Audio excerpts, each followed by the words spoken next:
Question about replacing a belt on a Cub Cadet Volunteer UTV. When was the last time belt was replaced? Do you need help finding the exact parts? Volunteer 46G Diesel, 37BK 46G D710, Cub Cadet 4x4 Utility Vehicle, SN, 1G202Z, 1G313Z. What's the make, model, and year of your ATV?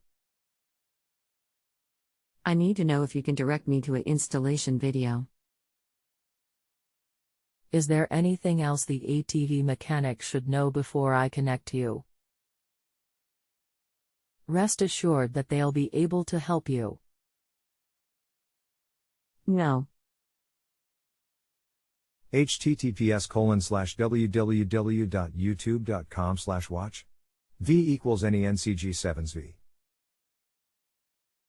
Doesn't look like my model.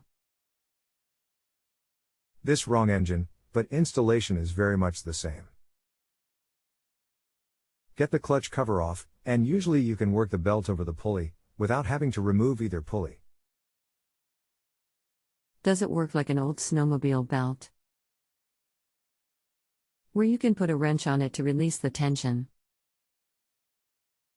No, you just work it over the pulleys. Did you watch the video? But they removed more than the cover. So no special tools. Only if you have to remove the engine clutch, but should not need to. Regular tools, nothing special. If you have a home improvement or appliance question and want to chat with an expert, now visit justanswer.com/ythi.